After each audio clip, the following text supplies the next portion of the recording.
Hello and welcome to this week's edition of Talk Shop. We are dealing with the best games of 1992 list on this edition. I am your host and producer, Dan Schmeier, and with me is my broadcasting partner, color commentator, and all-around just games guru, TJ Hafer. Yes, indeed.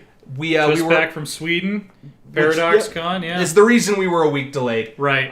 There are a couple events a year, like Denver Comic-Con is one that's coming up, where it's just just to let you know, the week of probably 3 events a year, where the week of that week, we will dramatically reduce production that week just to facilitate what ends up being 4 or 5 days of extremely time-intensive event attendance. We've kind of pushed the boundaries of how much we can do for YouTube to the limit. So if there's anything that intrudes on our lives, intrudes on our time, it's going to reduce our YouTube output.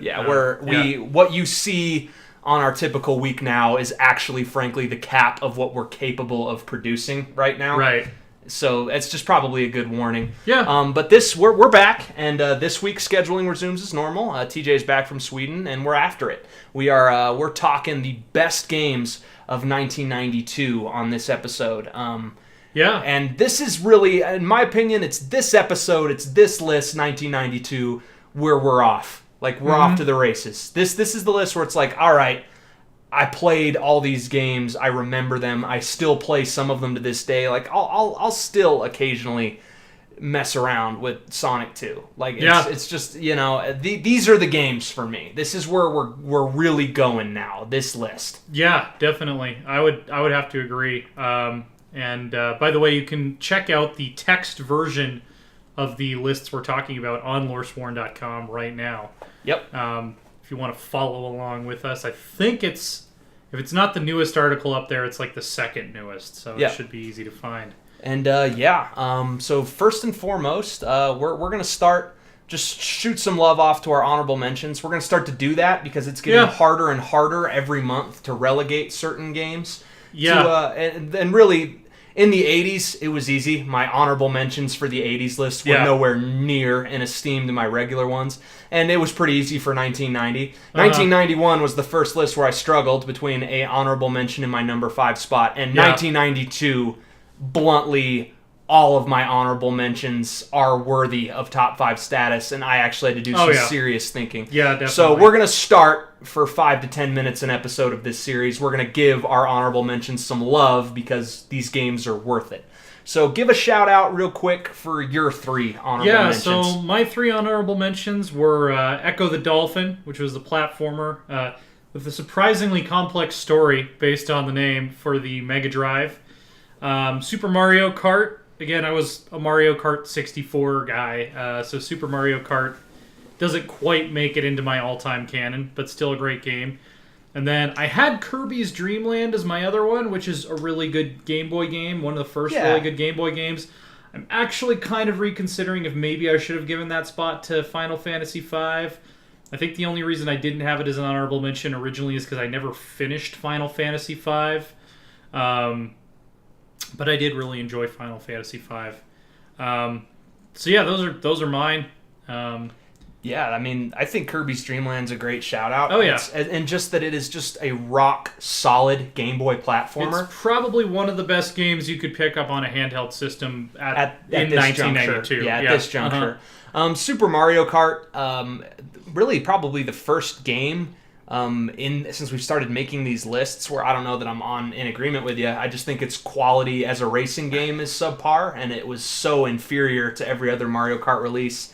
I didn't even really consider it for my list, but it is a precursor to a top 5 lock Super Mario Kart 64. Yeah. So I can see that. Echo the Dolphin's a great game. Yeah. Echo the Dolphin, I really went back and forth between Dark Seed, my 3rd honorable mention, and Echo the Dolphin. Echo the Dolphin was a freaking centimeter, a millimeter away from being my 3rd honorable mention. It's a really unique and innovative game. Ultimately, the tiebreaker between it and Darkseid is while both games are extraordinarily difficult, difficulty in a point-and-click adventure game is a little bit more manageable than the last third of Echo the Dolphin, which became dang near controller throwing brutal.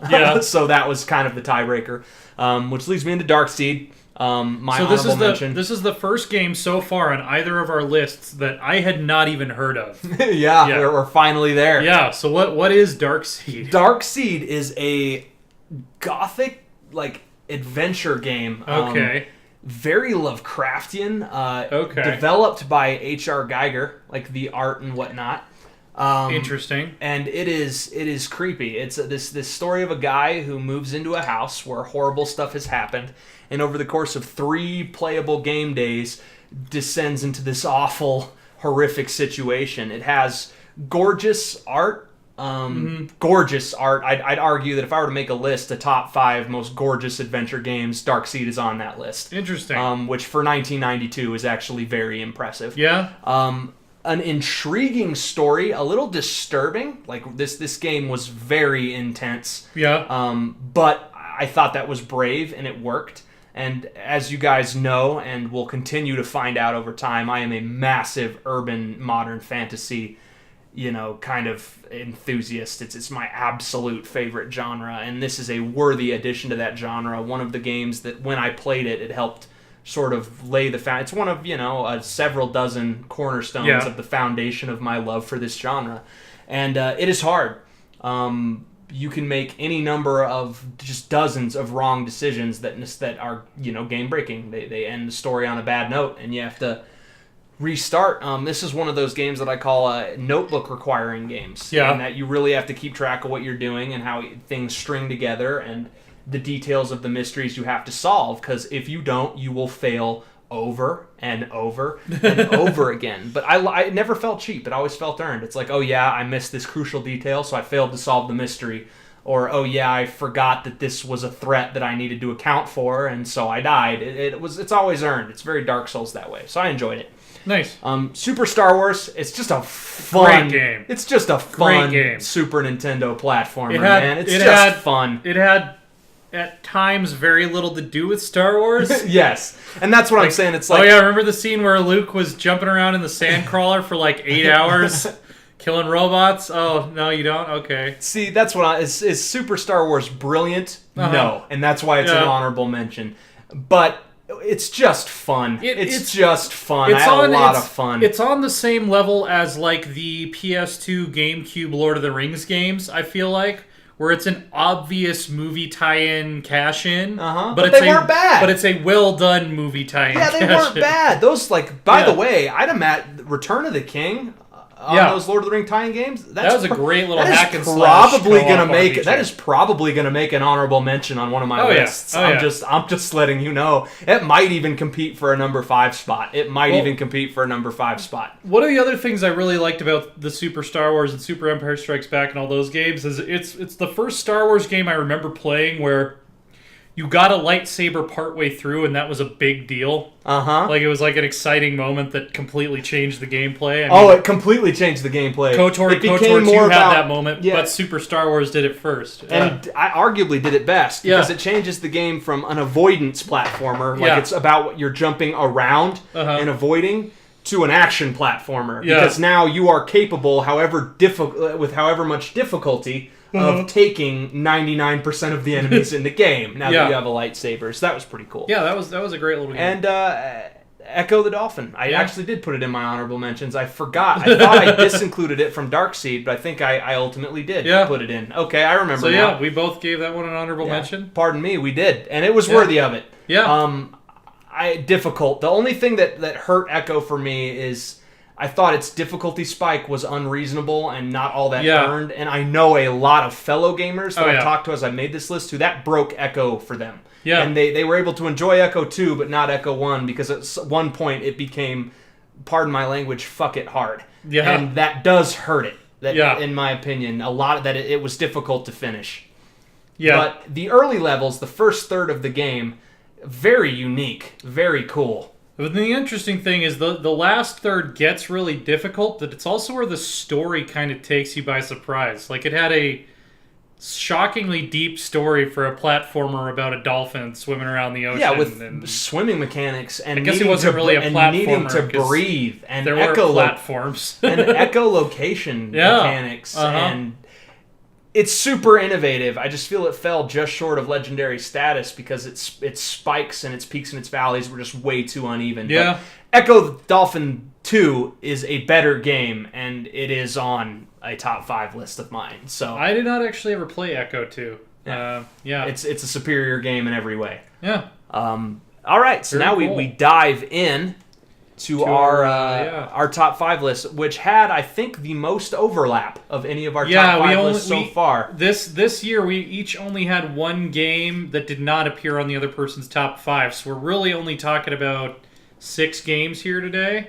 But which is why another reason more why time to each of them. Yeah. Yep. And another reason why this was a great week to debut, talking for 10 minutes about our honorable mentions and giving them a shout out. But also because there wasn't really any classy as fuck, because the classiest thing I've been doing is drinking as much free Warsteiner as they would give me on my Lufthansa flight to Sweden. That's why I love Lufthansa. They give you free Warsteiner. And it's the German stuff. It's not the export stuff that tastes like garbage. That's awesome. Nice German barley malt taste in there, which is always. I mean, cool. and we can knock it out. Like Dune 2, your number 5 is that one game that did not show up on my list. Right. And it's not that I hadn't heard of it. Like you hadn't even heard of Darkseid. I've heard of Dune 2. To this day, have not played Dune 2. Which this day. To be honest, if you start with Warcraft 2 or even Warcraft 1, there's not a lot of reason to go back and play Dune 2. But it was the first RTS, as we would understand, the modern RTS genre today in terms of like base building and all that stuff. It's set in the Dune universe, which I happen to be a large personal fan of. Frank Herbert is an awesome dude, and I really like the way that he writes science fiction, space fantasy. Yes. But the other thing is, when I was going back to look at some of these older games for this list, what I realized about Dune 2, and one of the reasons it made it on my top 5 and not just an honorable mention, it actually had mechanics that would still be considered innovative if you did them in an RTS today. Maybe not innovative because, Dune 2 already did it in 1992. Yes. But would be considered interesting. Would be considered like, oh, I don't see a lot of RTSs doing this day. The fact that the planet Arrakis was kind of this character in and of itself, and like you had to build concrete foundations and you had to build on stone, or else the fucking sandworms would like eat your buildings and shit, and you had this environmental obstacle. And StarCraft 2, like the Wings of Liberty campaign, kind of experimented with some stuff and like Zerg that. did it too. Yeah, your ability to project creep and whatnot became important. Right, dealing with this hostile environment, which I thought was really cool. So yeah, this is one that I wouldn't mind seeing like a modern update of that formula, battling it out across a actually Populous, which was on my list a few weeks ago, is almost an example like where you could actually deform the terrain and stuff. That would be pretty awesome. Yeah, I hope that RTS is kind of trying to make a comeback these days, but not every new RTS that comes out really pushes the boundaries of RTS. Like StarCraft 2, bluntly, very good, but I would argue not innovative. Well, I reviewed Grey Goo. Very good StarCraft, ago. By the way. StarCraft 2 was exceptional. It just wasn't innovative. Right. And that's not a knock on it. No, and it wasn't really trying to be, which is also okay, but I would like to see boundaries pushed further in that realm. Yeah, there's a lot of potential there. Yep. So my number 5 is your number 4. Right. So we both agreed that this game was awesome. This is one of the better LucasArts games of the 90s. I'd argue still probably a top 5 LucasArts game. Yeah. And that is Indiana Jones and the Fate of Atlantis. My number 5, your number 4. Yes, absolutely. It's Indiana Jones, which and I think there have been, I maintain, there have been a lot of Indiana Jones games. More than you'd think. Look it up. Yeah. Like, most people can only remember 2 or 3. There have been almost a dozen. So there have been a lot of Indiana Jones games. Indiana Jones and the Fate of Atlantis and Indiana Jones and the Infernal Machine remain only 2 that capture Indy. Infernal Machine is such an underrated game. Infernal Machine doesn't capture Indy's character. Like, that's where Infernal Machine falls short of Fate of Atlantis. They don't really capture Indiana Jones and the Infernal Machine. Indy is way more cartoony. It's like the Saturday morning cartoon version of Indy. But these 2 games capture the feel of Indiana Jones. Yeah. The exploring tombs and using the whip and getting into gunfights and that hint of supernatural. Yeah. That never going all out. Without spoiling an N64 game, Infernal Machine is a little bit more than a hint of the supernatural. It is straight up supernatural. Yeah, I mean, with Marduk and whatnot. Yeah, but no.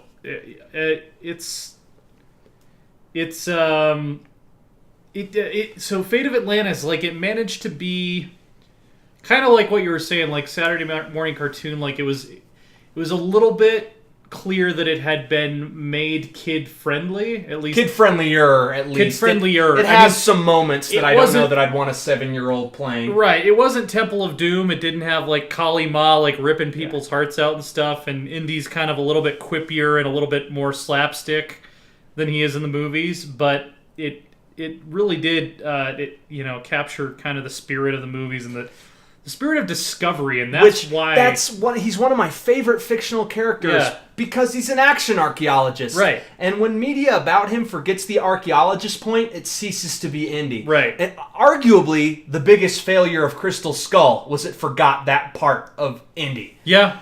And the Fate of Atlantis really brings the what made Raiders to this day one of my favorite movies. Uh-huh. Like, once again, Raiders of the Lost Ark and Star Wars Empire Strikes Back are the two movies that I know that I have watched those two films more than any other film. Yeah. I watch Raiders and Empire Strikes Back multiple times a year. I just watched Raiders of the Lost Ark again a month ago. Oh yeah. So it is absolutely one of my favorite movies. And this is, as a game, this is the indie game that came the closest to that. Yeah. Like, interesting characters, interesting plot, a lot of mystery. Yeah, and covering, really cool. Yeah, just like layers of this enigma that's put before you. It had some really interesting narrative mechanics with like different ways that you could approach challenges. Yes. That I hadn't really seen in an adventure game before. It was really cool. It's just a great game. Great game. Mm-hmm. Neither of us erred in putting it on our top 5 list proper. Yeah, definitely. And this is one I would say you could still go back to. The interface is not fantastic. I would actually call it usable. I would call it a must play. Like, if you're a fan of gaming and adventure gaming in particular, this is a game you need to play. It's 20 hours ish. It's not particularly long. Yeah. Check this box. GOG sells a great version of it. Yeah. Do it. I think this is a game that anyone should have on their lists to experience. Definitely. If you haven't. Yep. I think it's the second highest rated adventure game on my list. There's another one a little later on in the 90s that I would rate slightly above it, but this I would agree. There are 2 adventure games that I would rate Monkey higher. Island might edge it out as well, but I think Monkey Island 2 would edge it out for me. There's another one that is not a comedy that I would put slightly above this. Great game. Absolutely. Great game. My number 4, the only one on my list this time around that did not show up on your list. It almost made an honorable mention for me. Yeah. Final Fantasy V. Mm-hmm. Great Final Fantasy game.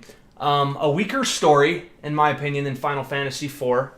Just slightly weaker. I think that's ultimately why I didn't finish it, because I think I just wasn't quite as taken in by the story. They brought back a lot of the formula of the first 2 Final Fantasy games with the crystals and whatnot, but they added, in my opinion, a really exciting back quarter. Like, the last 25% of this game is the best 25% of this game, where, stuff starts going down with X death, and there's a moment with a character named Galoof that is probably the most intense moment that the Final Fantasy series up to this point tackled. Yeah. I mean, Final Fantasy VI would blow it away in number of intense moments, but screw it. If you don't know the story of Final Fantasy V, spoiler alert, Galoof dying, a mainstay of the party, and one of the best characters in the game, statistically. Like, he's a mainstay of your party, and he's an awesome character. Was that the first time they did that? Yes. Killing a major party member? A major party member. Yeah. Final Fantasy IV kills some folks, but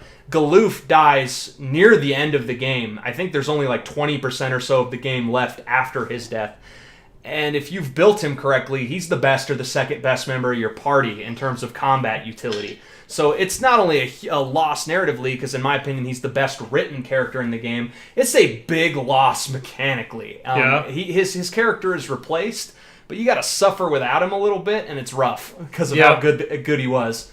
And that was cool. It's an intense moment. Final Fantasy VI and then Final Fantasy VII with that huge, moment like that. 5 to 6, I think, might be a slightly bigger jump up in quality than 3 to 4. Yes, I would agree.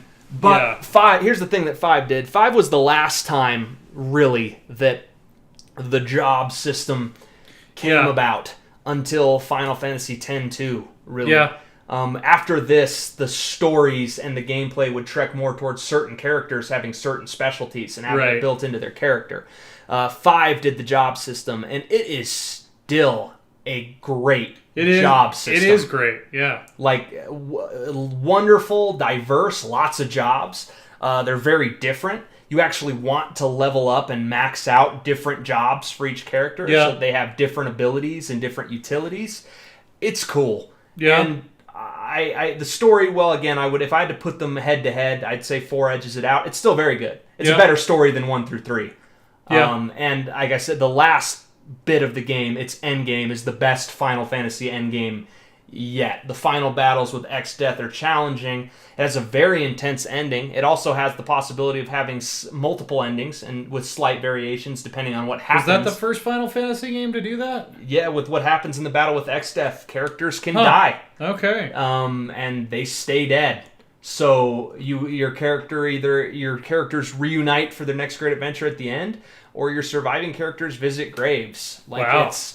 So that's pretty cool. Huh. And the reason it rates high on my list and might even feature in my top 100 is just that brilliant jobs system. It holds up today. You could make a game with those mechanics today with some slight updates for modern sensibilities, and you would have a solid turn-based RPG component. Nice. So it deserves my number 4 spot. I couldn't rate it higher. It was in contention for 3, and I decided just because of the story weaknesses, I couldn't rate it higher. But brilliant game in terms of the gameplay. And Final Fantasy V has the best butts in the entire series. It does. It does. I think true butts. I actually think in the newer English language remake, he was renamed to Bartz. But yeah, his original name in the original English translation was Butts. Butz. Apparently Square underestimated how immature people would be about that, and so later they had to change his name. The Bartz. But yeah, they changed a letter. Two letters. Sorry. I'm not gonna lie. They changed the letter and added a letter. I'm not gonna lie. When I played this originally as a little kid, I was laughing for like the first 30 minutes of the game that there was a character named Butts. Yeah. Yep, that's Final Fantasy IV. Final Fantasy V. 5, sorry. Yep. Definitely. So we agreed on number 3. Our first completely unanimous pick. We've done what we did with Indiana. Other than the number ones. Yeah. We've done what other than our number ones, which have been clear. We've done what we've done with the Indiana Jones games a couple times, where we've only been like a spot off. But this is, I believe, our first non-number 1 game where it was unanimous. Unanimous number 3 pick in this case, and that is Mortal Kombat. Yes. To this day, possibly and I use the capital letters, most influential fighting game ever. We've heaped praise on Street Fighter and Street Fighter 2, which are fantastic games, but I was much more of a Mortal Kombat player. I was. Mortal Kombat is arguably a better game than Street Fighter 2, and certainly arguably a more influential to the genre game than the Street Fighters. I think it was the first really successful Western fighting game, and it just has a very different attitude. Obviously, some Japanese much more brutal, which makes it stands out in your memory because even our games in other genres, Mortal Kombat was arguably the most brutal game to be released up to this point in gaming history. And the original arcade version had like the full gore and everything. They eventually toned it down for the home console releases because I don't think the ESRB would even let them sell it as a console game if they didn't. Or they were going to put a rating on it that stores wouldn't sell it or something like that. But this was like bursting fools' heads open and ripping their spinal cords out. The fatality. Yeah. This is why I say, arguably, this is THE, capital block letters THE, most influential fighting game ever. That, by and large, comes down to the fatality. Yeah. Like, by and large, as a mechanic. The idea of memorizing an extremely difficult combo for a character for no gameplay value, literally just to aesthetically make the fact that you beat the other guy you were playing worse. Like, it was literally... Halo would bring it back with the simulated crouch rise of the teabag. That is really what the fatality was. It's, I just beat you with a character that I liked enough to memorize this long, complicated combo so I can get one last fuck you by, pulling your character's spine out of his ass and shit like that. It eventually became a core part of the game, but in the first one, they put it in there as an Easter egg. I know. The creators said that he didn't think anyone would ever actually figure out how to do a fatality because it was so complicated and you had such a short window to enter it. Yeah, but it became your signature. Yeah. Which I love. Like, you would learn a character, and you could not say that he became your main. Like, you could not say you main Sub-Zero or you main Liu Kang until you could fatality fools that you beat with them. Yep. It was really the mark of mastery. And the fatality combos were well designed. They had callbacks to other of the character's special moves. Like Liu Kang's fatality has a piece of his low fireball combo in it. Yeah. So they're well designed. They're clever. Sub-Zero freezes things because that's his entire thing. Shtick. That is literally his shtick. entire thing. And what is he? He is about him and Raiden are the two most popular Mortal Kombat characters. Yeah. And Raiden's thing is literally shocking people, flying across the room and shocking people, shocking people who are right in front of him. Ayata sawing things like no one really knows. Ayata saw. No one really knows where that noise came from. I'm not sure where he's from exactly. He sounds Japanese, but he looks kind of white. I don't know. He's the god of thunder, though. Yeah. I'm digging that shit. He has complete mastery of an element, and only Sub-Zero does that. Yeah. And a great cast of characters. They all play very different. They all have different special abilities. Yeah, and they had, a ton of personality, which was, even in some ways, a ton of personality in really cornball ways. Oh yeah, but like Liu Kang's Bruce Lee, like. Yeah. Liu Kang, I think, was supposed to just basically be Bruce Lee who could throw fireballs in the first game. Yeah, who could throw fireballs. He was Bruce Lee with fireballs. Put a guy who's like Bruce Lee in there. I'm pretty sure that was the pitch meeting for Liu that Kang. character. Yeah. Yeah, and he's other than Reptile, he's the best character in the game, I think. That bicycle kick is almost broken. He was pretty ridiculous. Scorpion was always pretty awesome too. Scorpion was broken for like 4 straight Mortal Kombat games. Scorpion was like, if you didn't know how to deal with him, he was just always and also because Get Over Here is one of the easiest combos in the game. Yeah. Like, it's one of the easiest special moves in the game. And I believe it's unblockable, which when you combine those two, it's like, okay. Yeah. Yep.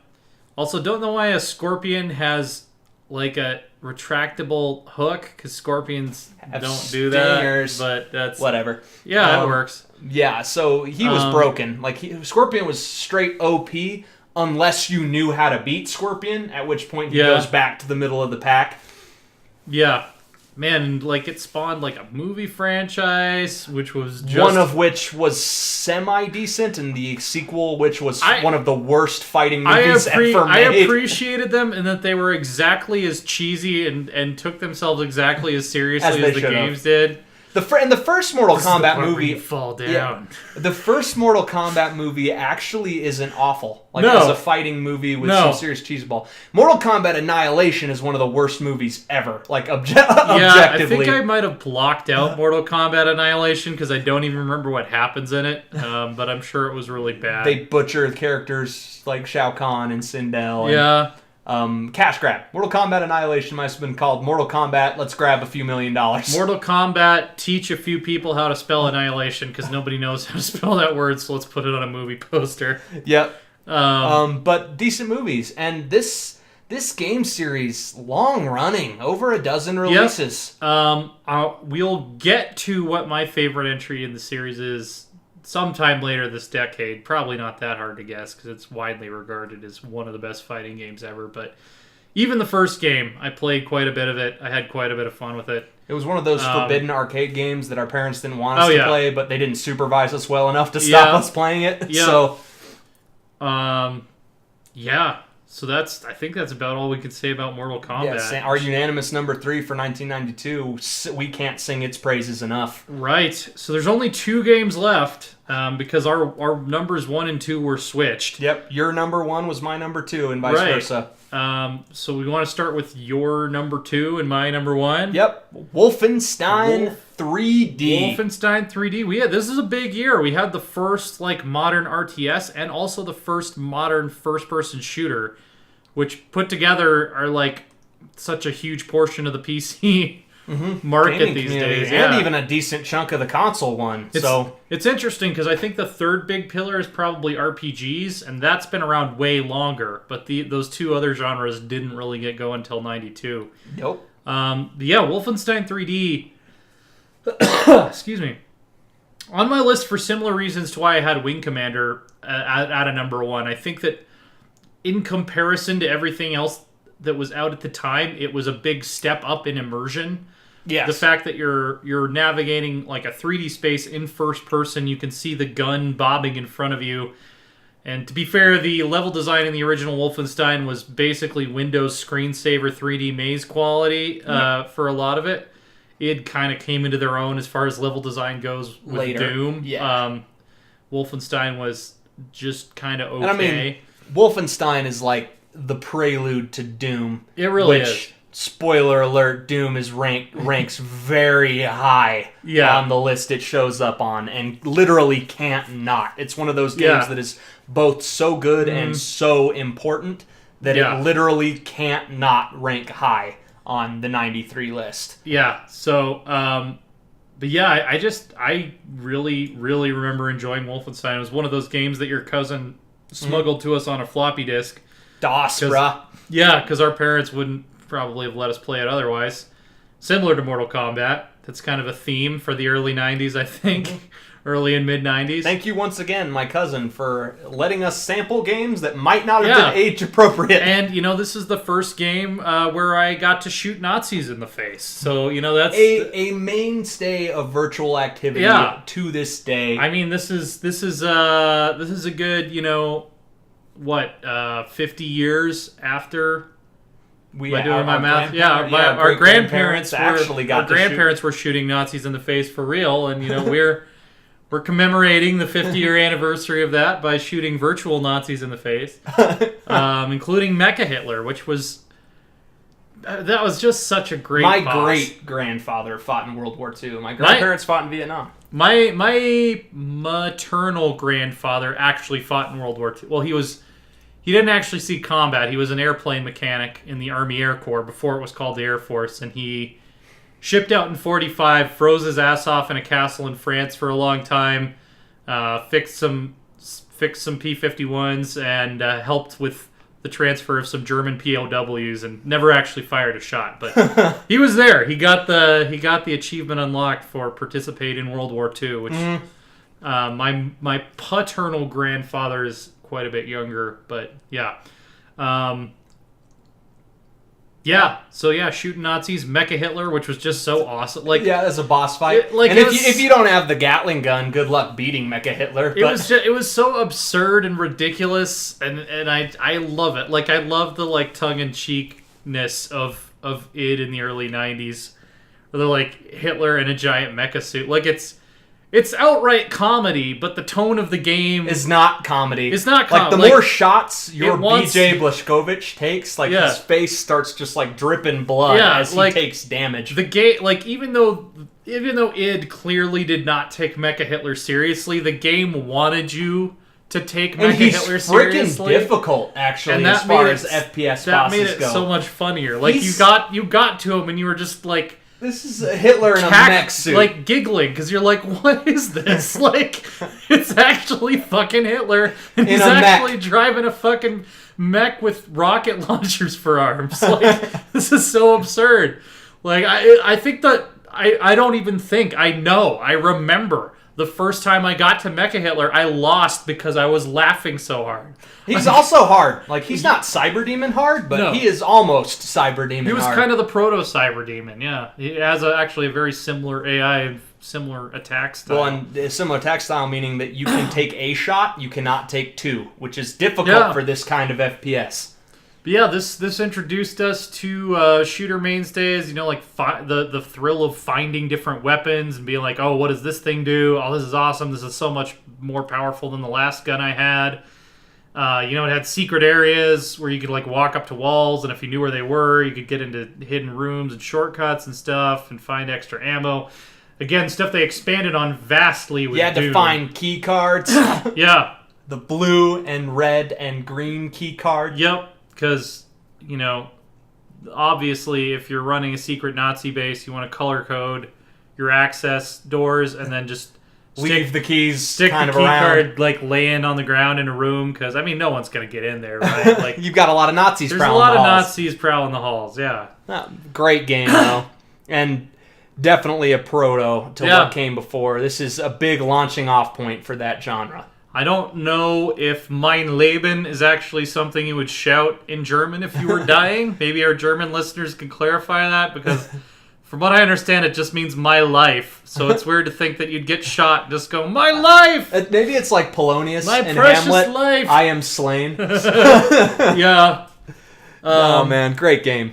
Great game. And my number one and your number two, Sonic the Hedgehog 2. Oh. Sonic graduates to literal brilliance. Oh, Sonic the Hedgehog 2. Such a great fucking game. I'll say it that way. Sonic the Hedgehog graduates to brilliance. This remains, to this day, in my opinion, a strong contender for best platformer ever. That's why it broke my tie with Wolfenstein 3D. Is Wolfenstein 3D one of the greatest shooters ever? It is not. Is Sonic the Hedgehog 2 probably in the short list for the number one or number two best platformer ever? You bet your ass it is. And that was my tiebreaker. It evolved on the Sonic the Hedgehog 1 in pretty much every way. The zones were really cool. The bosses were really cool. And it was a long game. Didn't it have 12? It had 12 or 13 zones. It took us weeks to beat Sonic 2. Yeah. Like weeks. And this is like when we were basically living at each other's houses. So it's not like we had only one attempt a week. Like we were multiple attempts a night. Yeah, definitely.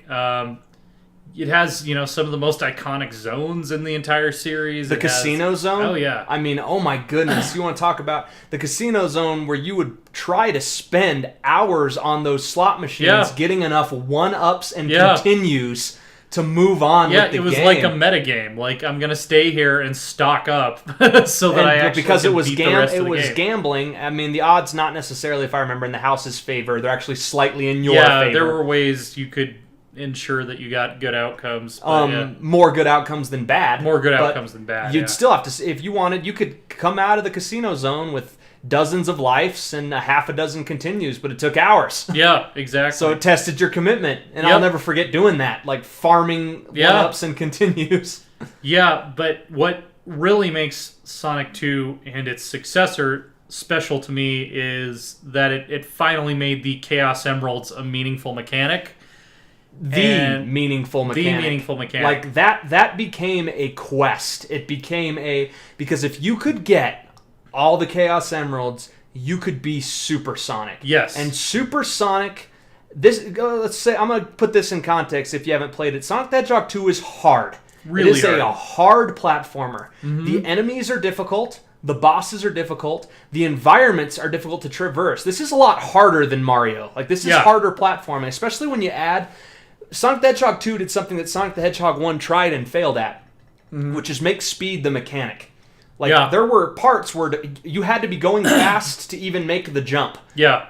But going fast and making the jump required you avoiding obstacles that were now difficult to avoid because, like, the speed came into its own in Sonic the Hedgehog 2. And all of that difficulty, the spikes, the enemies, the falling fireballs, it is rendered trivial by Supersonic. He is invincible. He can only die by falling. That is the only way Supersonic can die. It just felt so good because it was so fucking hard to unlock all 7 Chaos Emeralds. Like, it was an order of difficulty above the just game, beating the which game. the game was really freaking hard. And that's the other thing. You could beat the game all the way through. And not get a single Chaos Emerald. And you're not done yet because you haven't gotten all 7 Chaos Emeralds. So that adds this, new goal. And when you finally get it, and it was grueling. Like, especially for us as kids, it was absolutely grueling. As I recall with you and me, there was training involved. Yeah. We would just literally play the game, pick it up, with no intention of beating it, to go into Chaos Emerald stages to practice the Chaos Emerald stages. We unintentionally developed, like, speedrunning strategies. Because it's like, I want to get all we care about is getting to this specific Emerald stage so we can practice it, and I don't care about anything else. Yeah. So, it's not worth our time if we can't get there in less than an hour. Yeah, So, which, like, by the time you get to Emerald Stage 7, it's like, all right, you've got to know the first 6 levels, how to beat them in, like, 10 minutes a pop. Yeah, because I think stage 9 is the earliest you can possibly get to Emerald Stage 7. I think so. Because I think there's a world early that doesn't have an Emerald Stage in it. So I don't specifically remember how they were distributed, but yeah, it was super tough. But Supersonic was so worth it, and it didn't they didn't cheat you. It wasn't just an animation change. It was, he is a beast. Everything that made the game hard becomes trivial. Yeah, he makes most levels trivial, but it didn't feel cheap because you fucking earned that. Like, you went to all this trouble to collect all 7 Chaos Emeralds. You felt like you earned it. You felt like, yeah, bitch, I should be invincible. Yeah. Do you know what I've been through? And then the game trolls you one last time by not letting you be him on the final stage because there aren't 50 rings. Yeah. There aren't 50 rings, so you still have to beat the final boss as Sonic because you can't go Supersonic. Right. But that just the whole. I still remember that as one of my favorite games, and that's such a huge reason why. The risk-reward mechanic of unlocking all 7 Chaos Emeralds. And I like it as... In Mario, you take a hit, you die. Yeah. And the only value of the mushroom is that you can take one more hit before you die. Sonic adds rings and slightly more diverse, at least until we get to Super Mario World, a slightly more diverse array of power-ups. Yeah. And it's so much faster. And it's just... Again, I think Sonic the Hedgehog 2 is a contender. It's on the shortlist for best platformer ever. Well, and I think it was probably, maybe not the first, definitely the first I played, the first multiplayer platformer. Because you added Tails in there, and he kind of followed around, and sometimes was more trouble than he was worth. But if you were playing with someone that was actually good at the game, it helped. Yeah, and one more person knocking down enemies, and Sonic 2 would throw enemies at you. Fill a screen. Danger. And I think, I don't remember if this was in Sonic 2 or if they introduced it in Sonic 3, but eventually there was like a little brother mode you could turn on where like Tails doesn't lose rings when he gets hit or whatever. Mm-hmm. So he just pretty much is just there to like, hey, you need to let your little brother, your little cousin play this game with you, and then, okay, well... Which was a great design idea. Yeah, which was a great idea. It's like, no risk. He's not going to mess up my game. He can just run around and do what he wants. But, yeah. Fantastic game, Sonic 2. And this is going to be probably one of the quicker talk shops we have in this series because our agreement was... so universal. Right. Well, we also do have the best game Olympics to discuss here. We're going to end the episode like we have been. We're going to recap the best game Olympics. Right. So this is where we assign points based on where something finishes on the list to its platform, which, by the way, we have a question for you. Its developer and its country of origin. And we've been keeping track since the 1980s list. Every week, more points are accumulated. Platform-wise... not a lot has changed. The NES is still at number 1, just barely. The PC is now 2 points behind at 96. The SNES used to be tied with the PC. It's now fallen to the 3rd spot. And it will continue to fall. Yeah. And by the way, the Nintendo, it's about over. The Nintendo will, starting in 93, is going to start to fall will not precipitously. It's not going to accumulate any more points, so it's going to get overtaken. Arcade is at number 4 this week, down from number 3, still being buoyed by stuff like Mortal Kombat. Yep. Genesis stayed right where it is at number 5, and then some of the older stuff like Apple II, Amiga, MSX, and the PC. Yep. 8800 have fallen a spot each, and will very rapid. They'll go away. And then we have some new contenders. The Mega Drive. This will probably be its only appearance on the list. I'd imagine that next week the Mega Drive will not be on the list. But down at number 10 with only half a point is the Game Boy, and that's coming. This is not the last time you'll see the Game Boy. The Game Boy's coming. I imagine the Game Boy might actually beat out the Genesis at one point. Right. Game Boy is coming. So, in terms of developer, Nintendo's still wiping the floor with everybody. And we'll continue. I think Nintendo's got years of the first place spot left. If they are ever displaced, it'll be by... in the 2000s. Like someone like maybe Blizzard or BioWare? In the 2000s. Maybe? Because here's the deal, right? Yeah. Majora's Mask, Ocarina of Time, and Super Mario 64 are still coming. They never really stopped making great games. Like, I think after Ocarina, that might be their last number 1 for me. Probably. I can actually tell you right now, after Ocarina, I don't think Nintendo will get another number 1 out of me. Because I stopped playing it after the 64. I only cursorily played the GameCube I had a games, GameCube, but I didn't play that much on it that's super memorable. And then, from the Wii forward, it's kind of like I've lost touch with Nintendo. But the interesting thing is we have a pack forming behind Nintendo. Yes. It's currently made up of LucasArts, Capcom, and Square, which are within a couple points of each other in the high 30s. So it's going to be interesting to see who stays there. LucasArts actually made a big jump from number 4 to our number 2 developer this week. And LucasArts has some more. Like it's just like Nintendo. There are some really friggin' great LucasArts games yet to come. They're not done. Yeah. Sonic Team actually made a big jump from number 8 to number 5. Mm-hmm. With Sonic 2 being so high on both of our lists. Sonic 3 and Sonic and Knuckles are showing up on later lists of mine. Oh, yeah. So they're not quite done. I don't think they're not going to be a long-term contender, but they're not quite done yet. I think they'll stay in this top 5 position for another couple of years. They're going to have a strong showing in the 90s. Sonic Adventure 2 might show up on my list for the 2000s, but they won't be around forever, but they're going to make a strong showing before they go out. id Software got pulled out of obscurity. It wasn't even on the top 10 list last time because they had half a point from an honorable mention for Commander Keen. They're now at number 6. Mm-hmm. And are about to make a move. I'll just tell you that right now. Yeah, they're going to be... Doom is going to do great things for id Software in the Best Game Olympics. They might end up in the top 3 next week. Origin Systems dropped. Midway with Mortal Kombat showed up out of nowhere to take number 8, and then we have Konami tied at number 8, Microprose at number 9, and Maxis at number 10. Games which studios which are a year away from vanishing from the Best Game Olympics. I can't remember if Microprose has like one more game on my list at some point, but I think they were mostly done at this point because they transitioned into Maxis or into Firaxis. Firaxis took over the Civilization series, so. Yeah, that's a different studio, so it'll be scored the Best Game Olympics, not terribly interesting at the top, but in the middle of the pack / lower middle of the pack, some action starting to happen, some movement. So what we did a poll on this. We did a straw poll, but we're still interested to hear. I don't think the data perspective in the comments. I think we're only, frankly, and on the straw poll, we're only just starting to get a data set the size we would like. I mean, it's almost 50-50 between 2 options. I think my way is winning by a single vote. And each side has over 20 votes. So we're getting into the era where it's going to be harder to pick best developer because we have lots of multi-platform releases. We're really starting to get there. So. 1993 is when that's really going to start. The options that we had on the poll, and we'll link to the poll in the description. You can also just chime in the comments if you want to.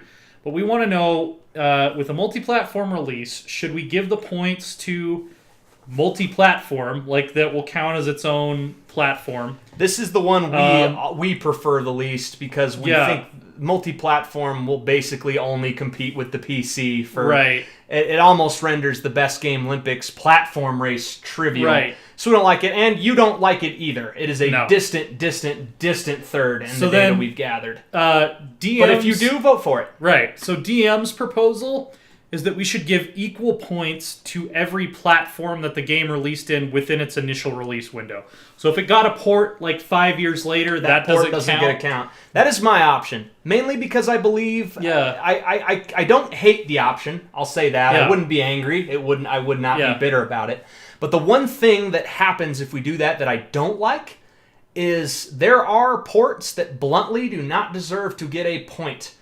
For it. Like, for example, and I'm just going to be real here because this is the example that comes most to mind. The PC does not deserve points for the first Dark Souls game, period. Like, and I say that. The PC port sucked. It was awful in its initial iteration. I would strongly disagree with that. And it was late. It was really late. I would disagree. It contributed nothing to the fame or the popularity of the series. It was late. It became iconic because of Demon Souls and Dark Souls released on the consoles. So I don't think PC deserves the inevitable 3 to 4 points for that game that it would be up for. And there are a couple more games that's true of. There are games where I think deserve what you're saying, and I wouldn't have a problem with it. Where it's like, yeah, the PC port came out within a year. It was really good. Mm-hmm. It was really well adapted, and I would have no problem with it. But I prefer my way of doing things to avoid those couple of instances, those handful of instances where the PC, and in one case, the console, does not deserve those points. Gotcha. So that leads into my proposal, which is that we each give, since these are personal lists, we would each give the points to whatever platform we played it on within reason, given that it came out within a reasonable amount of time after the original release of the game. So we're not talking about giving points to the Game Boy Advance for Final Fantasy IV. Yes. Because really that's a different game.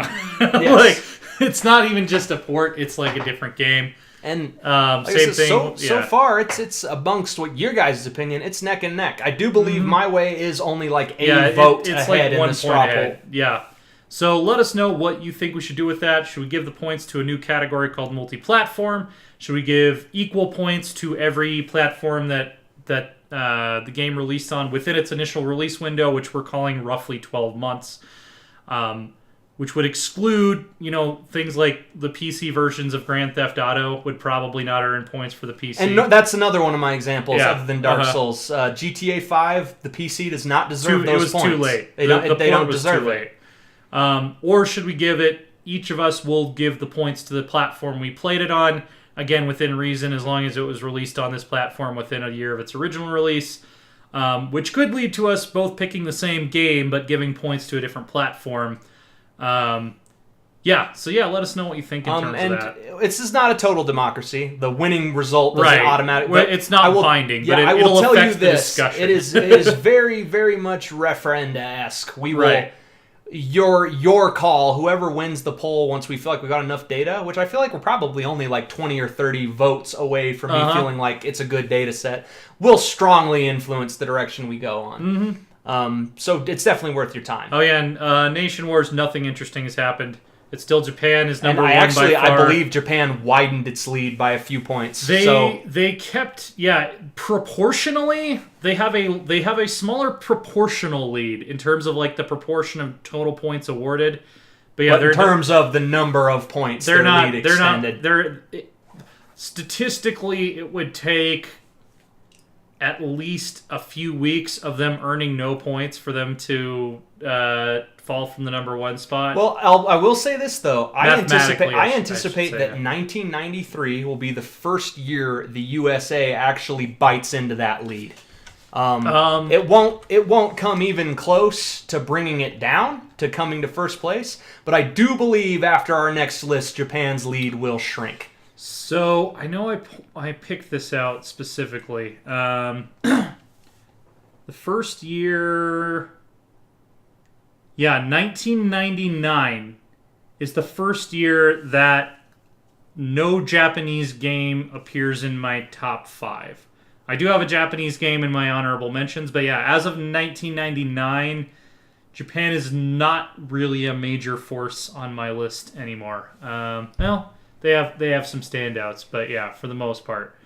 So I'm going to predict that by 2001, won, they will either no longer be in the lead or they'll be like almost tied for the lead. Yes, and let's be blunt. Is the United States probably going to win the Nation Wars, the best game Olympics? Yes, it probably will. I would imagine, just based on a rough short list. I think Japan is going to make it sweat.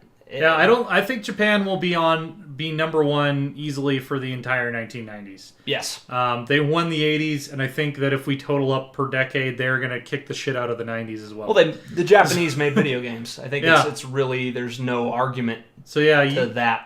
U.S. number 2, and then U.K. is way far behind because they've had 2 games on the list. But they'll have more. Yeah. The U.K. actually has a couple of great games coming. Well, I can tell you that Sweden is going to make a big impact on my list in the latter years here. I can think of some Eastern European studios that are going to be fairly significant. Some Czech developers you may be familiar with are going to be earning some big points. Possibly some Ukrainians. And I'm going to be...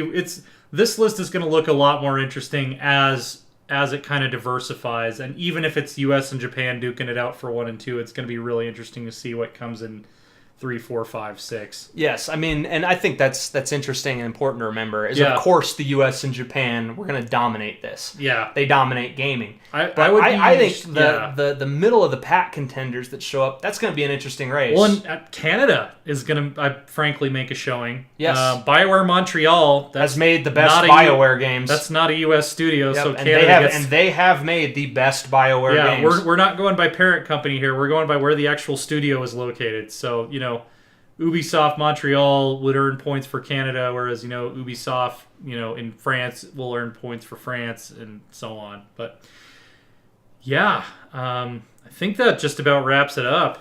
Yeah, no, this is like I said, it's a shorter episode. Yeah, shorter. But look for next. I'm looking forward to the next one. 1993 is going to be a great 1993 is a great conversation. Some games I'm really looking forward to talking about, and have been since we started that series. Oh yeah. And then 94 is one of the first years where we were actually playing new games. Or newish games that were less than... they came out. Yeah, games that were less than 2 years old. Yeah. That really begins in 94 and 95. Yeah, I think 1994 was the first year I received and played a new video game. I can tell you right now that 95 was the first year that might was have been true 90, of me. Might have been 95 for me. It's either 94 or 95, but yeah. But it changes the experience, and it's going to change the discussion, because it's going to be way less us trying to reminisce and way more, there are going to be more vivid experiences to talk about. Right, because all the games we played so far, we played like 1994 or later. Yep, and I'm going to be honest, the majority of the games that have showed up on our list so far have been retroed. Me reaching way back. I didn't play them when I was 9 or 10 years old. I played a lot of these games in my teens. Yeah. So in 94, 95, and 96 are going to be when that really starts to change for me. I think let me actually look what the first year is that all of my top picks are games that I played like the year they came out. Not 95. It's going to be not 96.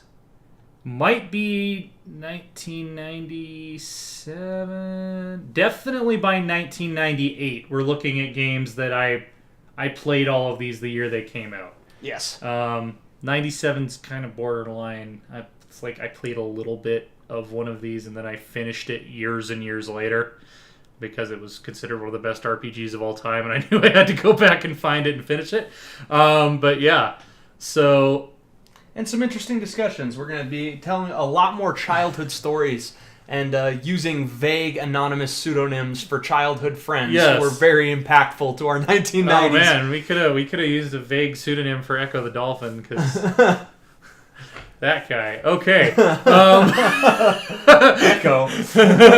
We'll call him Echo. Yeah. So see, Echo's dad had a lot of money. A lot and of money. And one time I accidentally... Echo's dad was in a very lucrative field and wanted to buy Echo's love, was our impression. Echo's parents competed financially for his affections as they were no longer together.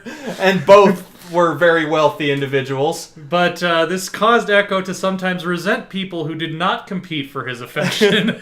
Yes. And also one time I accidentally deleted the hard drive on his dad's Macintosh because I didn't realize Control-Alt-Delete only worked on Windows. So anyway, sorry, Echo's dad. Moving on from that, and we're okay joking about that because it was over 20 years ago at this point. Is that over 20 years. Statute of limitations on that. Can you prove financial loss for losing a 56 megabyte hard drive in the early 90s? Like very early 90s? Yeah. Anyway, check out loresworn.com. That's our website. This list is up there in text form. I am at AsaTJ on Twitter. DM is at DM Schmeier, and we are at Loresworn Order. We're having a blast doing this, by the way. This is awesome. Keep an eye out later this week for some exclusive stuff from PDXCon. We have a Hearts of Iron embargo that drops on Wednesday, so we've got some cool stuff to show you then. EU4 embargo that drops on Friday. We've got some cool stuff to show you then. And also, we're probably still months away from our kind of upcoming really cool announcement. But something really, really sick is in the works. And I am chomping at the bit for that announcement. Yes. I don't know when it's coming, but people are going to freak, and that's going to be fun. Yeah, definitely. We'll catch... That's it, guys. Thank you for listening. We'll catch you later on the next Shot Talk Shop next week. 1993. Be there. Or be very much square, but not Squaresoft. Square.